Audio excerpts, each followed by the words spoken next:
Donc, après avoir expliqué la première partie du cours nom, qui est les différents types de noms, on passe donc la deuxième partie du cours nom, les fonctions. Donc, en général, un nom s'intègre dans une phrase où il occupe une fonction. Donc, lorsqu'on parle d'une fonction, on parle du rôle que peut jouer un nom dans une phrase. En principe, un nom a diverses fonctions. Donc, un nom, il peut être sujet, il peut être complément d'objet, direct ou indirect, un complément de nom, complément circonstanciel. Donc, un complément circonstanciel, on parle de complément circonstanciel de lieu, de temps, de cause, de comparaison ou de moyen. Il peut être aussi un complément d'adjectif, un complément d'agent, un complément déterminatif, un complément du pronom.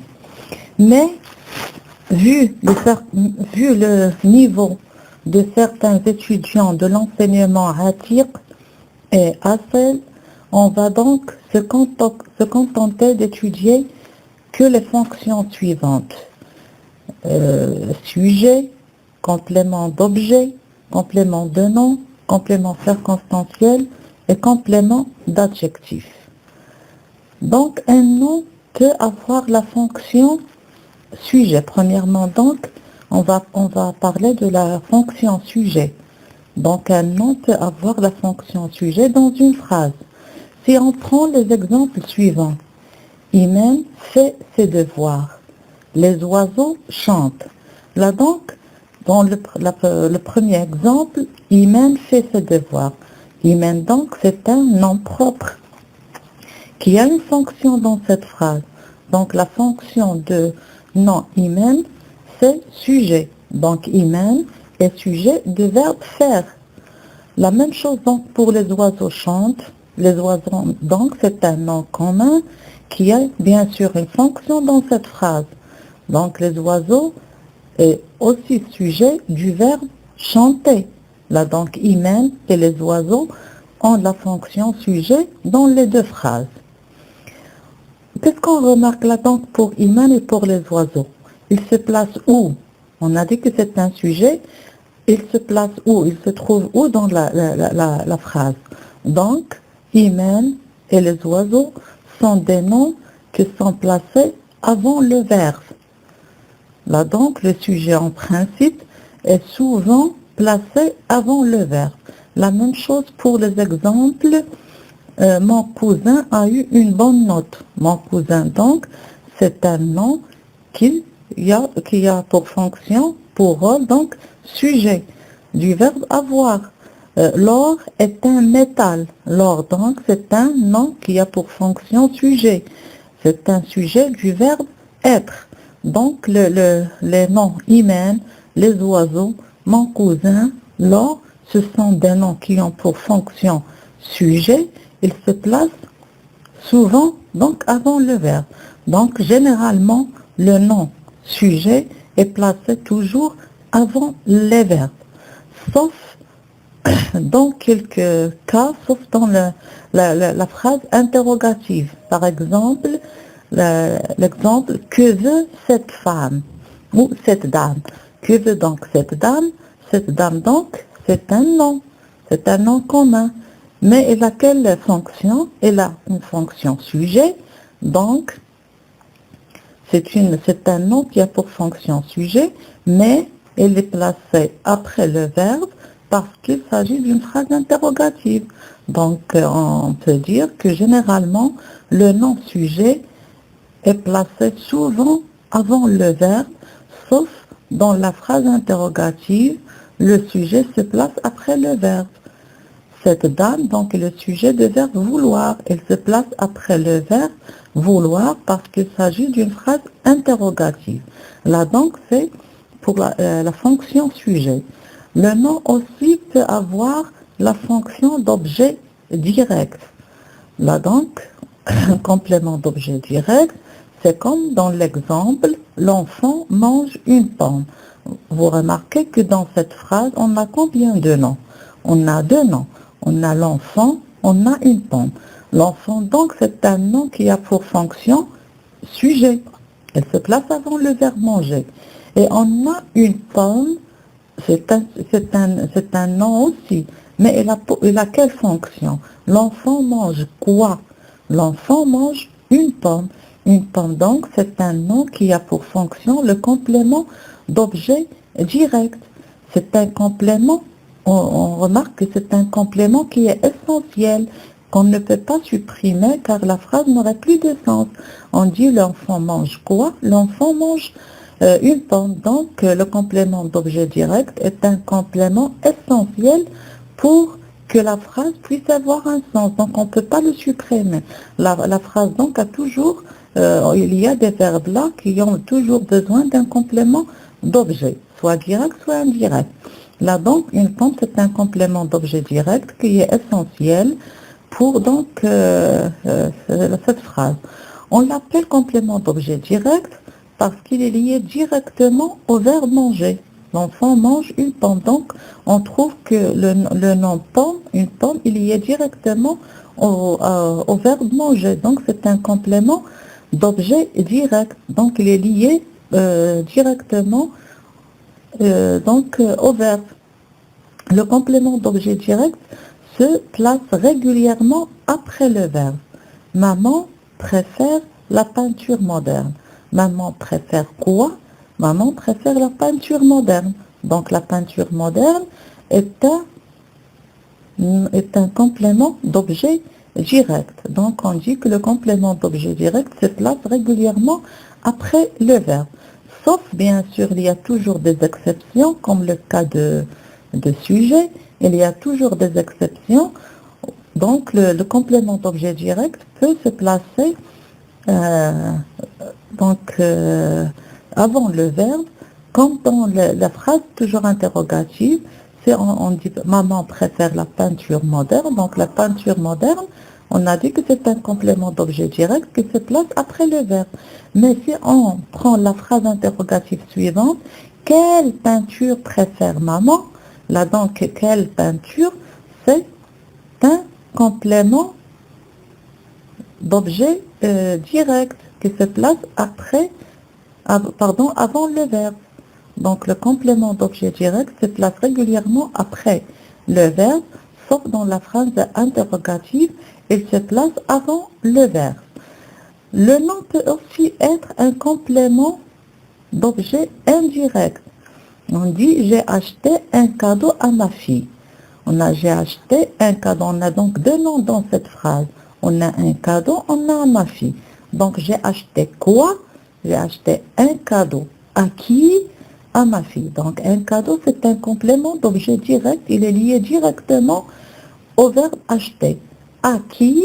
Donc à ma fille. Donc ma fille est un complément d'objet indirect. Il est introduit par la préposition à au verbe donc acheter.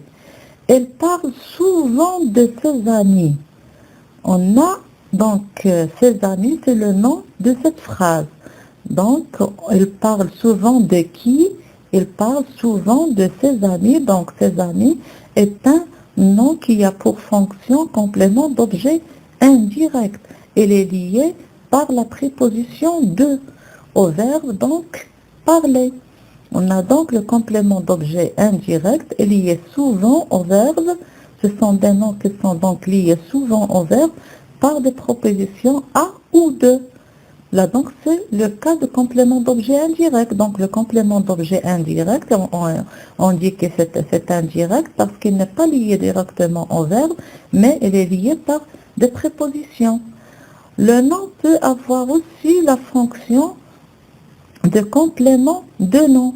Donc on a dit que le nom a une fonction sujet, complément d'objet direct, complément d'objet direct.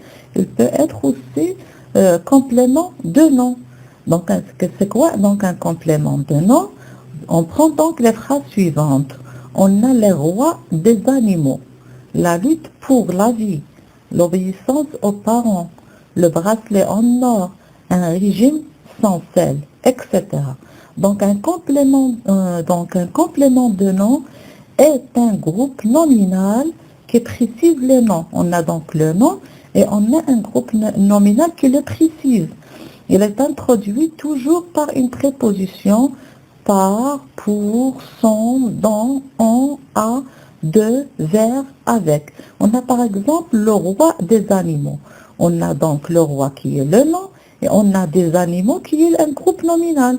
Donc des animaux, c'est un nom, c'est un groupe nominal donc qui précise le nom. Le roi donc le roi de quoi? Le roi des animaux. On a l'obéissance à qui? L'obéissance aux parents. On a là donc parents, c'est un groupe nominal qui précise le nom obéissance. La lutte pour la vie. On a donc la vie, c'est un groupe nominal qui précise la lutte, donc pour la vie. On a le bracelet en or, un régime sans sel, donc on a le complément de nom, donc, et toujours, et donc un groupe nominal qui précise le nom qui le précède. Bien sûr, c'est toujours introduit par des propositions. Et on a aussi, donc, le nom peut avoir une fonction de complément circonstanciel. Lorsqu'on parle donc de complément circonstanciel, on a un complément circonstanciel de lieu, comme elle joue dans la cour, il va à la faculté, et il va au marché. Là donc la cour, la faculté, le marché, ce sont des noms qui ont pour fonction un complément circonstanciel de lieu. Donc un nom peut aussi avoir la fonction de complément circonstanciel de temps. Elle est 4 heures. Il part à 10 heures. Là, donc 4 heures, 10 heures, ce sont des noms qui ont pour fonction un complément circonstanciel de temps. On a aussi elle est félicité pour son travail. Là, donc, le nom son travail est un nom qui a pour fonction un complément circonstanciel de cause. Elle est félicitée. Elle est félicitée. Donc, pourquoi? Pour son travail. Donc, son travail, c'est le complément de cause. On a aussi un complément, donc le nom peut avoir aussi la fonction de complément circonstanciel de moyen. Elle écrit avec mon stylo. Là, donc, mon stylo, c'est un complément circonstanciel de moyen. Donc, elle écrit avec quoi? Quel moyen? Donc, c'est avec mon stylo.